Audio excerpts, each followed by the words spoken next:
The next speaker is Dr. K.N. Shoba.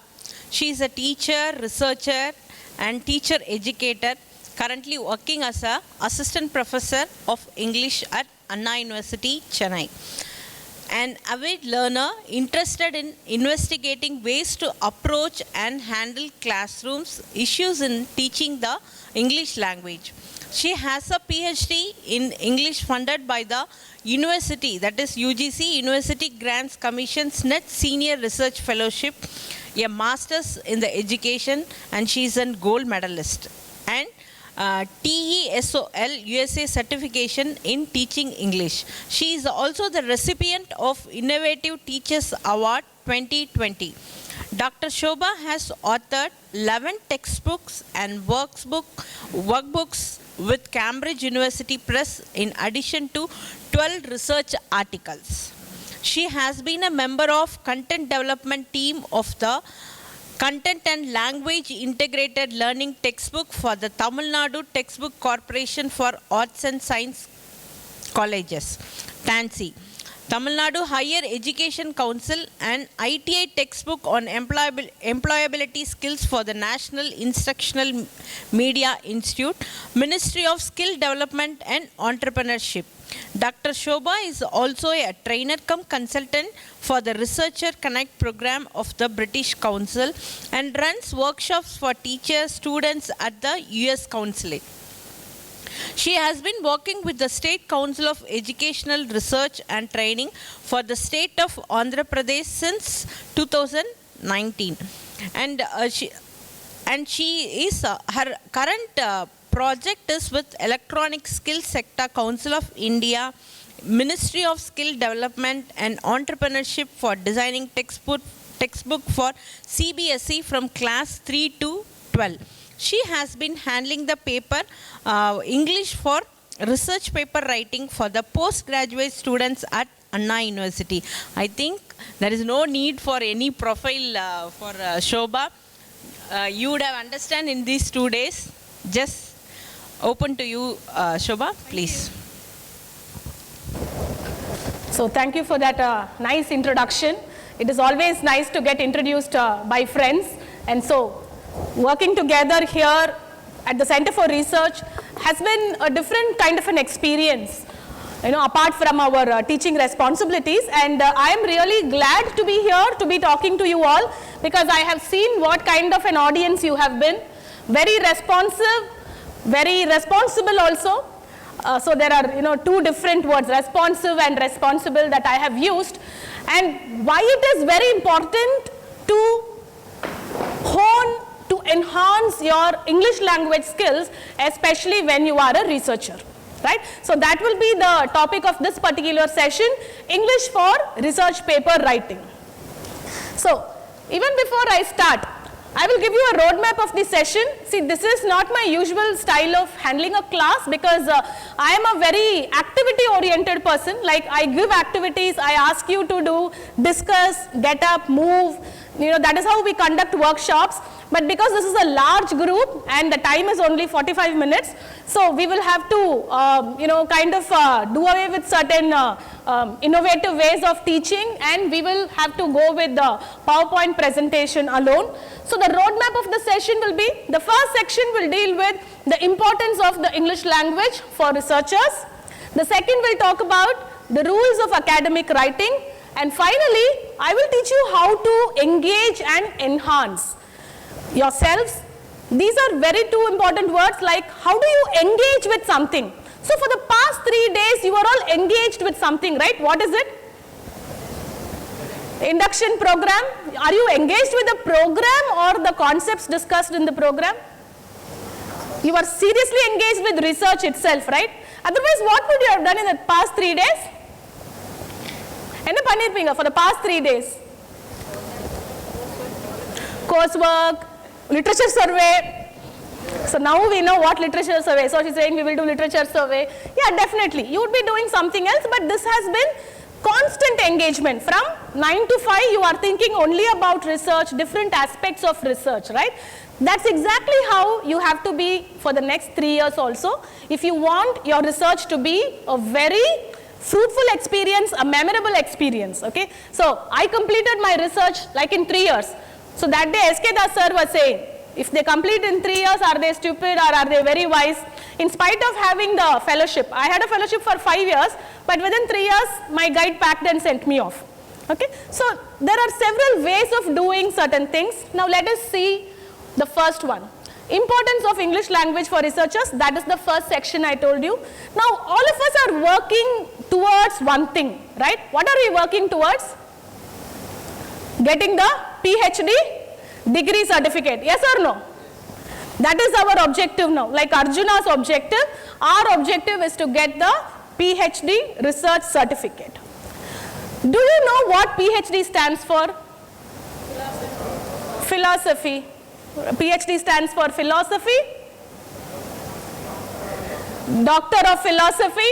Do you want to become doctors of philosophy? You must be a civil engineer, you must be a biomedical engineer, a mechanical engineer, a professor. Do you want to become a doctor of philosophy? Yes or no? Yes. If the degree is called that, that is what I want, right? Okay. So, do you think English language is vital for research? Yes? Why? Give me one reason. To understand first of all what is being written. For communication, excellent. To be understood, for interpretation. Some answers from the back also. Do you think English is vital for researchers? Yes? Global, because we are now entering the global arena. We are not thinking about school first, college first, university first. We are thinking about publishing in a journal which is somewhere. Right? So is English vital for researchers? A big yes. So I was asking you about Doctor of Philosophy, right? Have you ever thought about the word philosophy? What is its meaning? Saying. Philosophy means saying something, okay? Philosophy means, what is the meaning of the word philosophy? Romba philosophy lam pesadinga. We use philosophy only like that, right? There is that very famous joke which we say, "Ivar periya Shakespeare philosophy lam pesraru." So what is philosophy? You become very philosophical when you get a rejection mail from a publication. Sorry? Saying the facts is philosophy? Okay. Saying the facts is philosophy? This looks like the most unlikeliest definition for philosophy. Saying the facts. Okay. I will tell you what philosophy is. Keep thinking about that. Just like you said, the first point is communicating effectively. Only when we are able to communicate, only when we are able to say or articulate what we are thinking, that is exactly when we will get recognized. True or false? As a teacher, many of you here are part-time scholars who are teachers. The way you communicate with your students is as important as the content you are delivering. Right? If I come here, if I stand, if I am not smiling, if I am very unhappy, will you be ready to listen to what I am saying? No. Right? So that is again something we have to think about. When you go to a conference, when you are presenting a paper, usually in a conference, how many people are there in your room? How many people are there in your room? I am talking about these parallel sessions when you are presenting. Including you three? Right? The session chair and a few people who are in your session. Some people have no idea what a conference paper looks like. So, they are shocked when we said 3 or 4. Or sometimes you also get a chance to speak before a big audience. When is that? When a speaker is finishing the session and when it is open for Q&A. You have an opportunity to stand up and speak. Right? So here when people are asking questions, it is always important to introduce yourself and then ask your question in a very bold manner. I always tell my research scholars also, as soon as the session is over, whether it is a webinar or a physical seminar, ask a question. Asking a question is a good way to make people understand your presence, yes or no? whether it is the speaker itself. Now say for example, there is a very good speaker on stage. Now all of you want to connect with the people who came here for some reason. Now imagine you had the CLRI scientist. Some of you want him to be the external examiner or the subject expert for your Viva. What kind of rapport can you establish? Now when he was talking here, you asked some questions to him and he answered. Following this, he gave you his email ID also. You can send a mail to him saying, this is one concept that you mentioned in the session. Can you please discuss that? Can you please explain that? Or you can read one of his journal papers and reach out to him. And constantly be in rapport. You can create a kind of a template, an email and keep. I attended this particular session on this day with you, sir. You spoke about these aspects. I also asked a question about this. Then they'll remember. Otherwise, yours will be one random mail. So communicating. Communicating includes spoken and written. And when you speak, make it a point to speak clearly. All of us speak Tamil, right? Most of us speak Tamil. But do we all speak like Vairamuthu? He also speaks Tamil only, right? That is called enunciation. All of us pronounce words. There is a difference between pronunciation and enunciation. Why do we still watch movies of Shivaji Ganeshan or all those old movies? Because of the kind of Tamil they speak, right? We don't speak Tamil like that. The same way happens with English also. So when you prepare the question, when you frame it properly, you are ready to ask. If you are not prepared, you will definitely not ask. That is why communicating effectively is very important. The second one is participate and present with impact. What is this impact? When you are going to present a paper, your ideas will be very good. But if you are going to, say it in a way like you are really not convinced about your own research, nobody is going to fund you. When we are called for these research project presentations, all the research projects will be based on the proposal and they will select. But why do they call us for a presentation? They want to see the person who is going to do that research. They want to see if the person is capable. And how are they checking the capability? Because we have already given our resume, we have already given our proposal, the budget, everything. They want to see the person present. How confident, how convincing, what kind of conviction they have, right? So that's exactly why whatever we do, we should do it with an impact. Even a letter you submit to CFR. Most of the letters that come to CFR have no date. Sometimes the supervisor's name is not there. There are so many grammatical errors. See, these days there is so much of technology you can use, right? How many of you are using some extra tool for checking your words, for checking your sentences? Most of you must have installed, say for example, Grammarly, right? In your laptops, Gmail, the free account itself will do a good job. In spite of it, when you get a letter or an email which is full of errors, do you really feel like responding to that person? Because just now sir spoke about covering letter along with the journal paper, along with the manuscript. If your covering letter has a lot of errors, do you think they will bother to open your research paper? No, right? That is why you should be able to do everything with impact. Writing research papers, definitely you need English. Paraphrasing and avoiding plagiarism.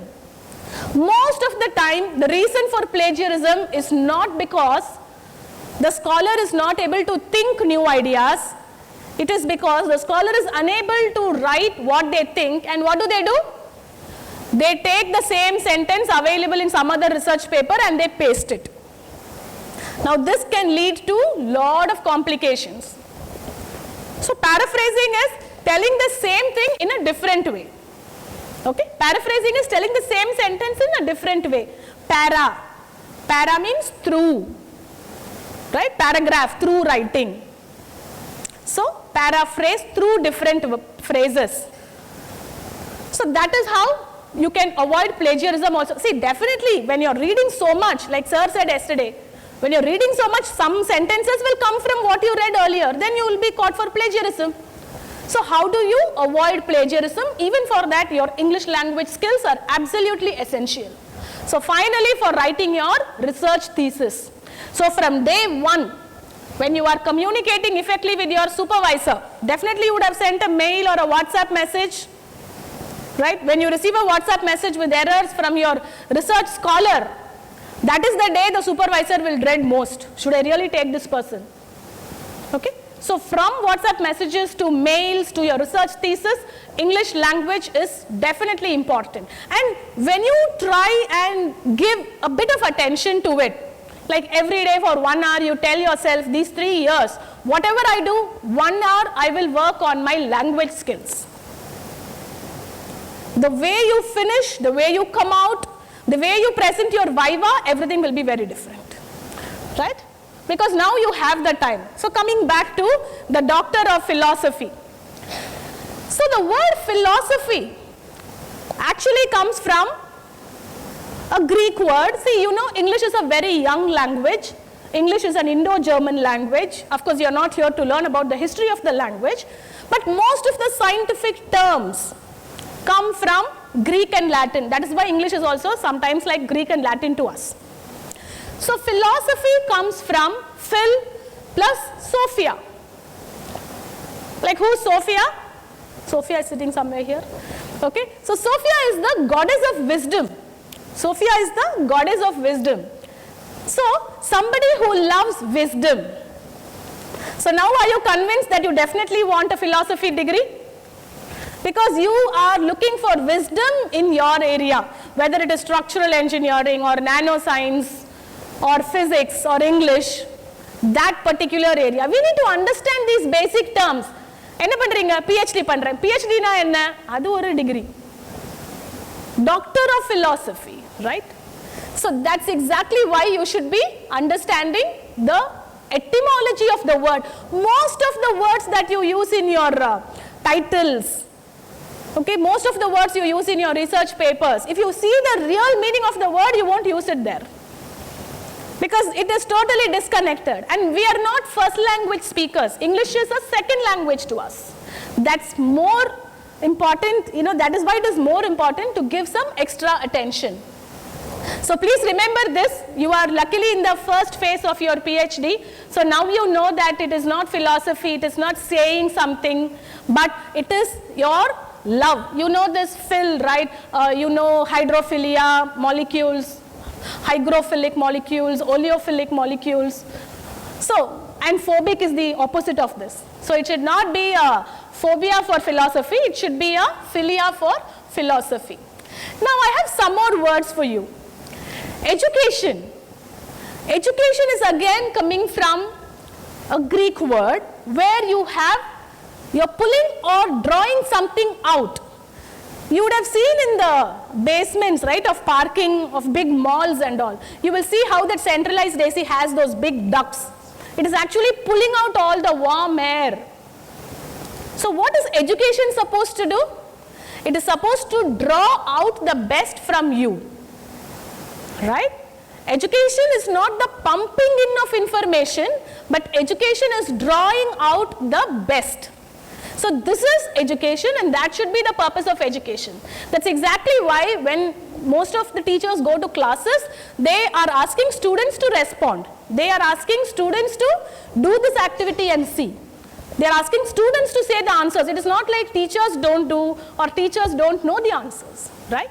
So the meaning for the word research is also given. Now that comes from a French word. Expressing intensive force. So when you are searching something, how are you searching? Is it a very casual kind of a Google search? It has to be a very intensive force that you are applying. But when we are doing our research, is that passion there? Right? You have to be that forceful. Because suddenly if you take a graph and see your performance, a few particular, now where is your performance index? Very high, related to your PhD. You're participating, you're engaging 3 days. But after 3 days, what are you going to do? It will come down, huh? It will come down, it will plateau, it will go deep further, it will go beyond the graph on the negative side for some days, right? Then you will try to pull it up. So the force that you are applying for your PhD. So think about that. Why do you think it is important to know the basic meaning of these words? Do you think it's important? That we should know the meanings of the word philosophy, research, education. Do you think it's important? Yes? Why? Why is it important to know?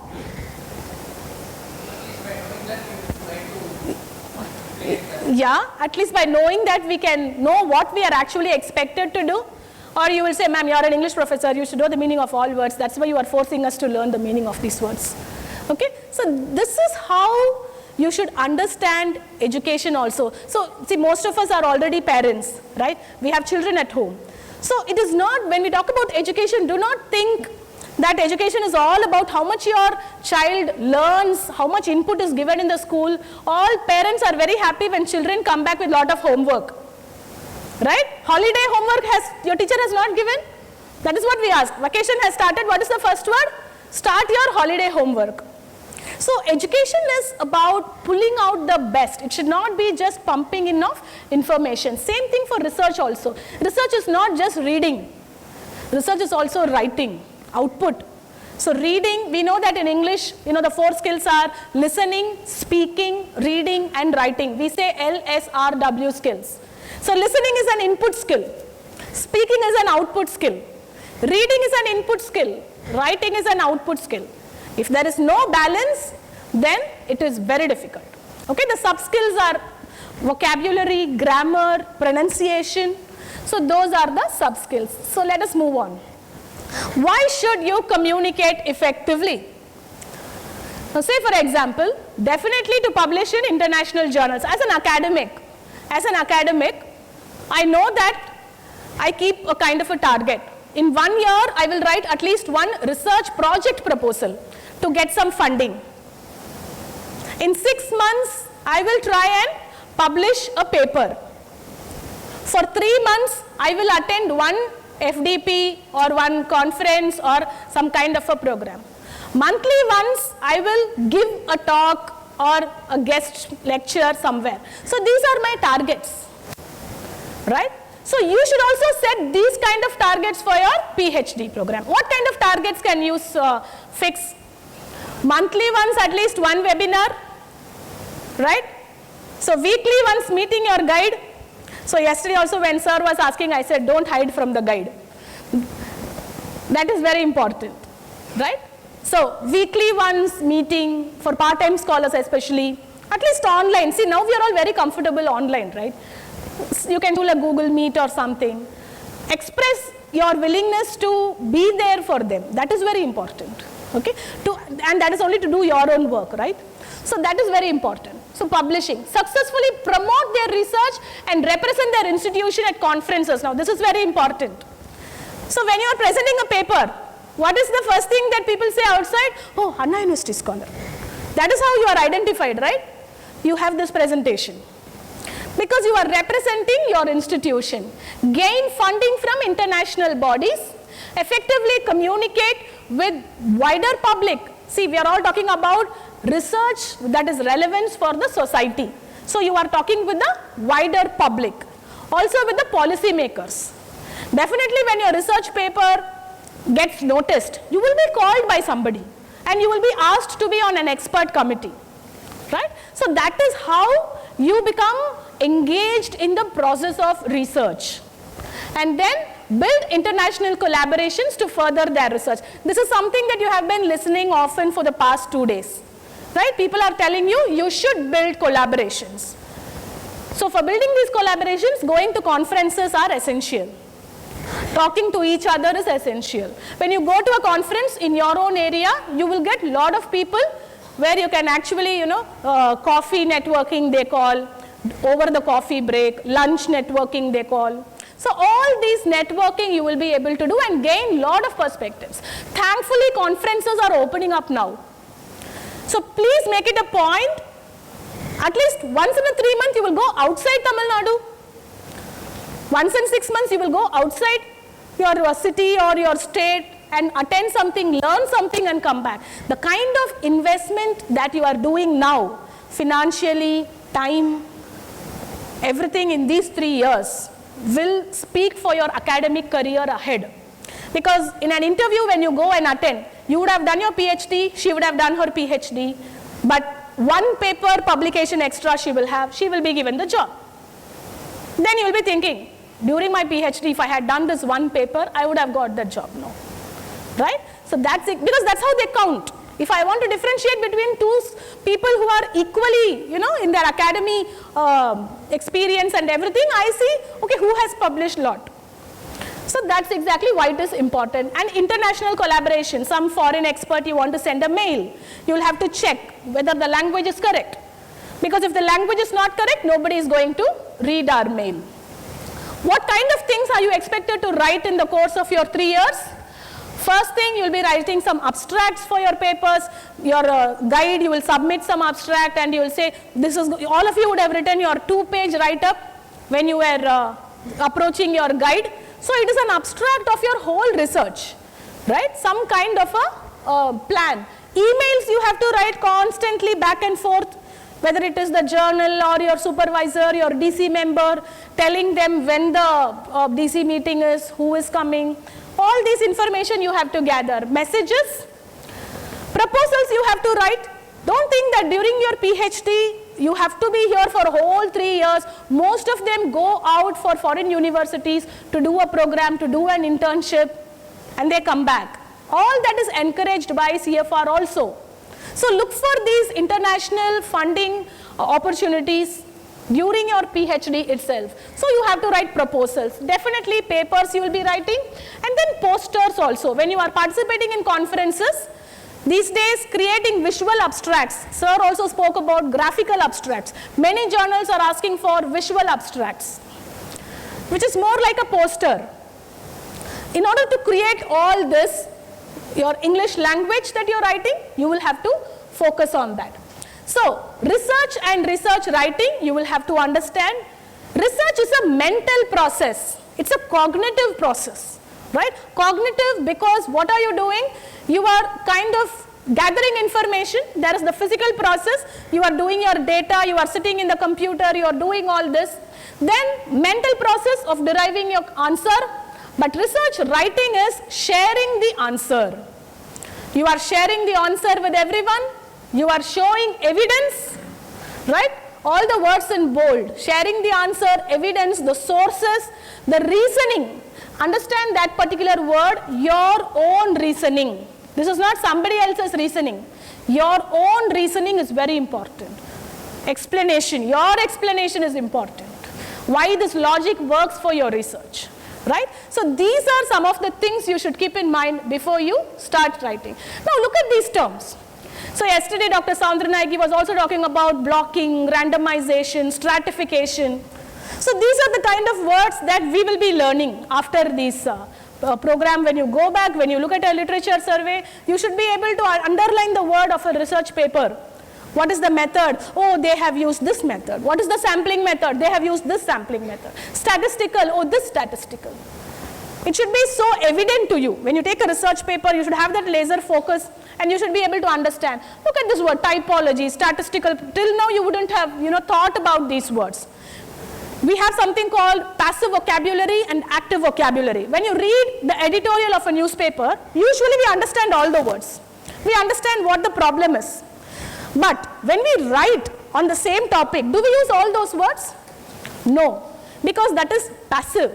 All the words, the meanings we know, that is inside our head, passive vocabulary. How can we pull it to our active vocabulary? By constantly using them in our writing. So convert your passive vocabulary into active vocabulary. That is very important. Okay, so are you expected to know all the words? And if I say no, what is the definition of knowing? So just keep in mind how you will be approaching these words, how you will be using them. And when somebody is using them, do I really understand what they are using it for? So I've just given the definitions of all those words. Definitely, depending on your research, you may or you may not use these terms. But then this kind of a glossary you should have. A researcher's glossary is different from an undergraduate student's and a postgraduate student's glossary. A teacher's glossary is different from an engineer's glossary, a doctor's glossary, right? So all of us have those jargons. Be very fluent with those jargons. That is very important. So all these words, In a conference when you go, they will talk about operationalizing, variable, hypothesizing. Okay? When you use these words frequently in your speaking, that is when people think you really know. Yesterday also Shanmugam sir was saying, if you know all these words, the linking words, then people know, oh, this manuscript, this abstract is really good. They have thought about it, right? So these are all certain words that you will know. So we now saw the importance of English for research paper. Next, some basic rules of academic writing. I'm sure that I will not be able to cover the whole thing because as she read out, I teach this paper called English for Research Paper Writing for one whole semester. So putting the one whole semester into, one 45-minute session is not possible. So I will tell you certain, indicators from which you have to do your own research on this. Research writing. Sometimes people say research writing sounds like a foreign language, right? Communicative language is different, academic language is different, research language is different. All of us read newspapers, Tamil newspapers when we read. Do you think it is the same language in which we speak? No, it is very different. And if you read one kavidai, some cheyul, do you think it is the same? That is also Tamil only, no? It is very different. Similarly, research language, the kind of structure it has is also very different. For example, when you write a research paper, especially an abstract, it should contain 8 to 10 sentences, compulsory. Every sentence should have at least 20 to 30 words, not less than it, not more than it. If it is less than it, combine 2 sentences. If it is more than it, divide it into 2 sentences, right? So how do you link them? Linking words, all these things we saw yesterday. Unless we understand these points, we write an abstract and we feel that, oh, all the points I have given, what is the problem? Why is my abstract getting rejected? Because it is not in that particular format. It has to be very formal, it has to be objective, not subjective, right? It cannot say, I did this experiment and I am very happy that the results are here. Not emotional language, impersonal language, right? So the 10 commandments of good writing. Each pronoun should agree with their antecedent. Now, like the 10 commandments, look at these 10 commandments. Every sentence has a mistake. Okay? So pronoun should agree with its antecedent, whatever comes after it. Next, just between you and I, case is important. Whenever you write I, you don't write in a smaller case, right? A preposition is a poor word to end a sentence with. With is a preposition. But these are the important rules. When you write a sentence, do not end it with a preposition. A verb has to agree with its subject. Subject-verb agreement, concord, you would have read in your grammar. Don't use no double negatives. Don't use double negatives. When you write a long sentence, somewhere in between you would have used a double negative. Unable to do it. Unable not to do it, maybe you would have written. So when you write long sentences, keep thinking about it. Remember to never split an infinitive. When you are writing an infinitive, like to obtain the results, the researcher did this, right? To obtain positive results. So you cannot split the infinitive. To obtain has to come together. Avoid cliches like the plague. What are cliches? Overused expressions. Now say for example, when I am thanking someone or when I am giving the vote of thanks, I will say last but not the least. Last but not the least, I want to thank all the research scholars. Now that's okay for normal communication, but you cannot use it in a research paper, right? It's a cliche. Join clauses good like a conjunction should. So you will have to join your clauses properly with conjunctions. We know conjunctions like and, as, although, but, because, all these things. Don't use hyperbole. Now say for example, I read thousands of research papers before coming to this decision. Literature surveys, I studied hundreds of papers. Don't write certain things like that. How many papers you read? Be very factual about sentence fragments. Sometimes the sentence will start and it would have ended also, but it will not be a complete sentence. So these are the 10 major errors in any research paper. If you give me a research paper to correct, if I correct it and if I find out some 7 or 8 mistakes, it will fall under one of these categories. Right? After you write a research paper, you keep this to verify whether your verbs, whether your cliches, you have used something, then you will be able to cut it down. Now, even yesterday we were discussing, is it data or datas? What is the singular of data? Datum, right? All of us know that, but we are very comfortable forgetting that. Because the usage varies. I'm telling you where the problem comes from. The problem comes from reading certain substandard papers when we see the word, when we see the usage, when we read journals which is not peer reviewed or blind reviewed, then there is a problem, right? So this is a deep philosophical question actually, he says. So it is basically about grammar, because you see then in the graph there is only one data point. So in a graph there has to be several data points, right? So you say data points, but you usually say data. So how do you use? It depends on whether you consider data to be facts, then it becomes plural. If you are using the data as information, then you have to use the singular. Data is. When do you use data is and data are? That is where you use. Both are right, but you should know where to use it. That's exactly the problem. When I say, ma'am, nanga data are edhirken, but you didn't say anything. When I'm writing data is, you are telling wrong. So you have to understand whether the data is indicating different facts or whether the data is indicating a single information. So that's exactly why I've included this particular picture. Now, most of us have doubts in tense. Even that day one gentleman was asking me, how do we use tense? It can be both present and past tense, right? Abstract generally in the past tense because you are referring to your own results. I did this experiment, these are the facts I found out, so this. But then the materials and methods section, you can use it in the past tense because it shows what methods you used. Introduction and discussion should be in the present tense because they talk about previously established knowledge. Right? You never say the sun rose in the east today or yesterday. The sun will rise in the east only, always. Right? That's exactly why we should understand where to use the present and the past tense. However, there are some exceptions. When you are talking about results of calculations, some statistical analysis, right? You will be using past tense, but then depending on how those values are represented, you will be using present tense. Now, these are certain nitty-gritties that you leave to the experts. Usually when you write a research paper, what do? You call a good friend and you say, can you just read this paper? Because when you write it, you really can't identify it.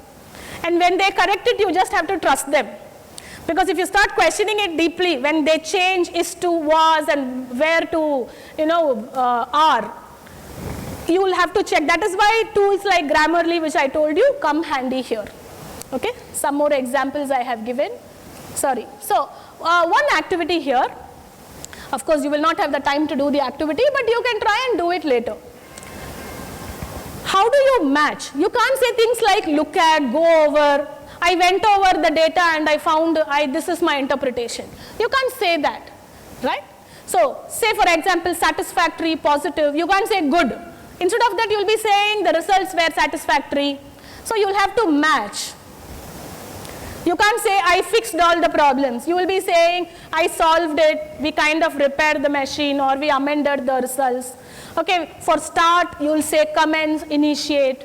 We undertook this project in January, we did this in March. So these are some of the words on the right side, like which you can use. Now here if you see there are some informal language. People will write research papers like they are writing informal letters, letter to friends, friendly letter. Okay, see look at that first one, really quite good. I can say that's a really quite good movie, but can I say that experiment was really quite good? I can't. Informal language. The model fits very well. If there is one word you should not use in your research paper, that is very. Write your research paper, put a control F and put very. If there is any very there, try to replace it with the right word. Okay, so very well you cannot use. Some more words, wasn't efficient. Now wasn't has a contraction there. Was not efficient or was inefficient. Right? You can't say was. Then putting lots of values means how much values? 100, 200, 1000, crore, how much? So lots of values you can go. Try and get the lowest.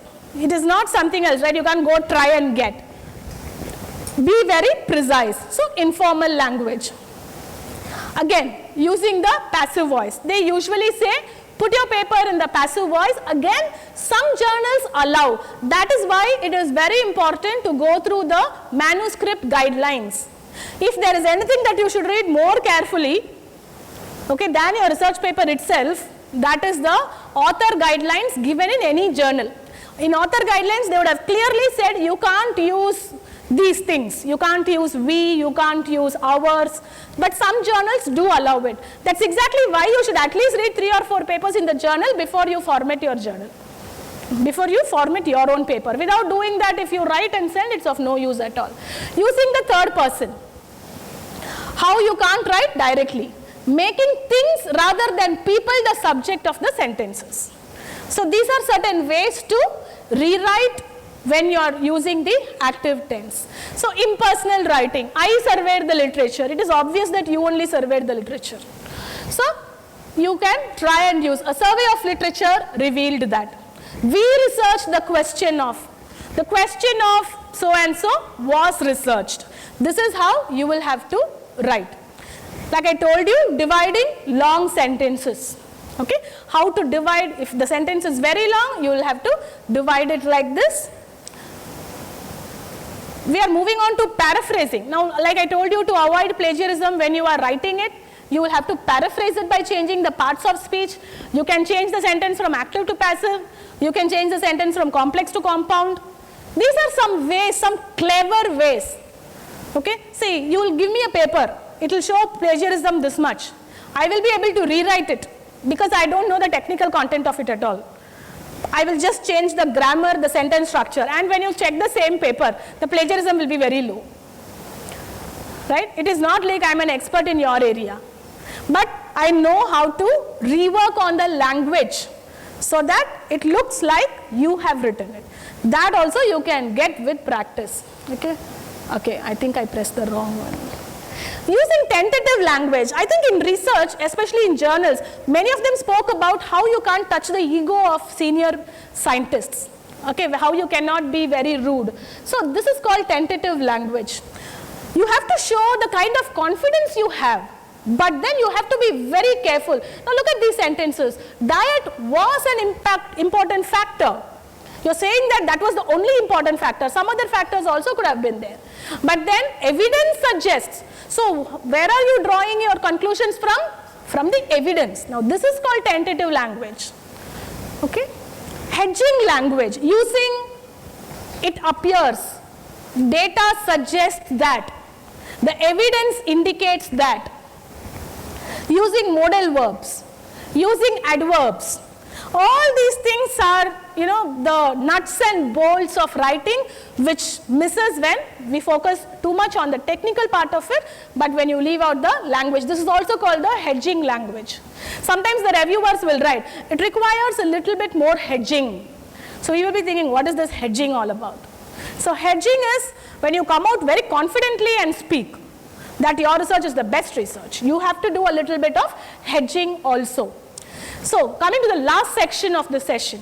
The first section we spoke about the importance of the language for researchers. Second, we saw a few rules, a very few rules. Third, we will talk about ways to engage and enhance our language skills. What can researchers do? Now you are working on your academic English. Till college, nobody bothered, right? Attend a MOOC. What is a MOOC? A massive open online course. Look for certain courses which are for researchers. I will also tell you a few. Many online courses are free. Unless you need a certificate, they are not going to ask you to pay a fee.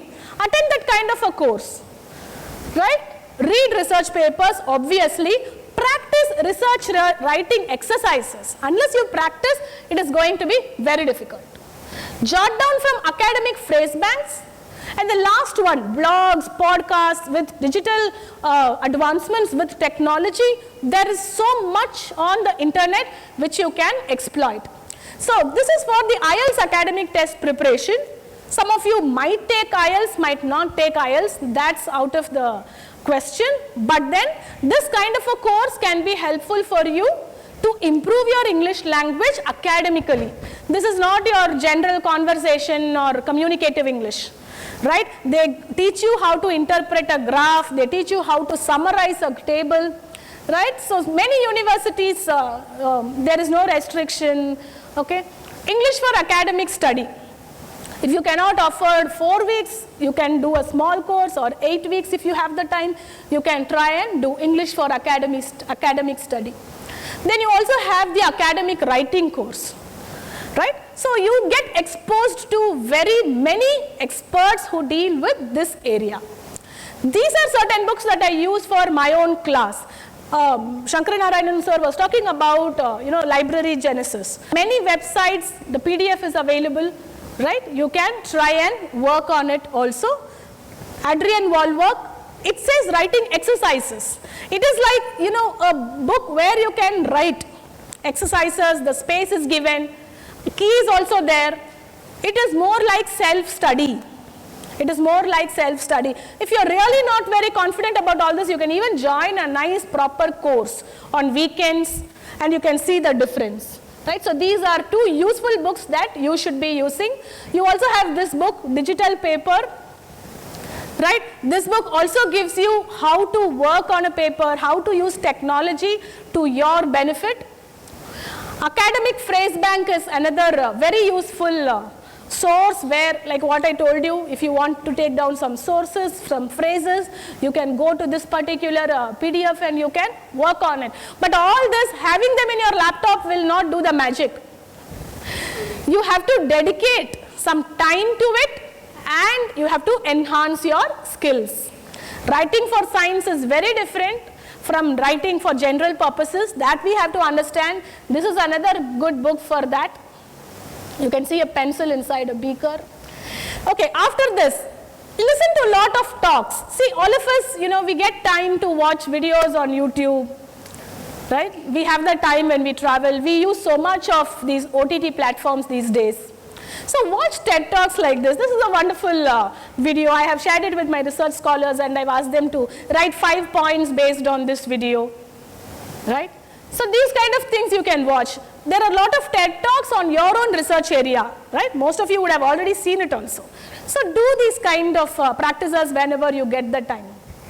The next thing is podcast. I am a big podcast fan. I travel almost 2 hours every day, so I listen to a lot of podcasts. I listen to podcasts on books. I listen to podcasts on interviews, and I also make podcasts, podcasts are the new way of learning because there is no effort, 0 effort. You just have to plug in and you have to listen. Most of it is free. All of it is free, right? So that is something you will have to think about. So podcasts, social methods, research. Now this is just one. See, I was already listening to this thing called academic writing. You just have to listen to it. The more you listen, your pronunciation also will improve.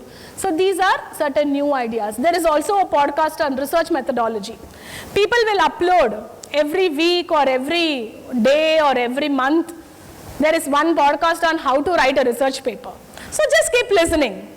You will get more insights, and these are from different parts of the world. It is not coming from India or Tamil Nadu. Of course, you will also have people from there. Then you can also become a very motivating researcher to others. You can do podcasts based on the induction program, what all you learned, and you can try and share it with others. Right? So these are all the other resources, some very good websites that I want you to explore a little later. Yeah, thank you. So any questions if you have, you can ask me. So that will be the end of the session. Yes, Mike Venemangluka. Quickly. So grammar for researcher itself is a very big topic, okay? You will have to work on it, yeah. So greetings of the day, ma'am. Your session was really nice. Oh. Greetings of the day, ma'am. Your session was really nice. Okay. I'd like to ask about a few things regarding the session. So you told me about that tense and variation in that. Yes. So if we use the present tense for two parts of the paper and the rest with past, there will be a tense variation which will be noted by the reviewer, ma'am. So how do they look upon that? I like to know on that point. Sure. And secondly, I like to hear few more points on podcast from you, ma'am. Okay. So the first question, which is about tense, thank you for asking that question. I'll tell you to do something. Take one research paper in your area. Underline all the tenses. You do this only once in your research time at all. Take one research paper, underline, and find out how many tenses they have used. See whether they have used only present tense. Take a very good impact factor journal, take a best paper from that and you read and see. You see how many tenses are there. Right? Then you will come to that, because when somebody says, you will think, how is it? How can I use present tense in one paragraph and past tense in another paragraph? Because that's the idea. Right? When you do the research and you're talking about your methods, you will write it in past tense. When you're talking about universal and established truth, you will write in the present tense. Future scope of study, you will write in future tense. You can't say, no, I will write in past tense, because the rest of the paper is also in past tense. Right? So you do this. You take a research paper, underline, sit and underline whatever tense they have used. Then you will understand where, under which section, results and discussion, what tense they have used. Even under that, there will be 3 or 4 tenses. Okay. About podcasts, I think there is so much of podcast apps that are there. How many of you are using Spotify? We listen a lot of songs and all that. How many of you listen to podcasts on Spotify? Yeah, so many of you are already there. Stitcher is another app. Google Podcasts are there. So if you can download these apps, just talk to your people around, okay? And you will find out more about podcasts. Maybe one more question. Yes.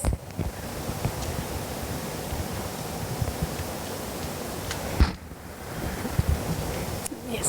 Ma'am, first of all, thanks for this wonderful talk.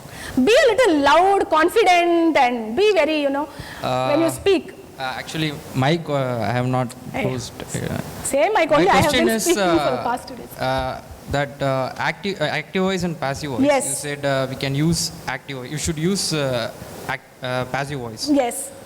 Is that a rule, or we can still use active voice? That's the question. Okay.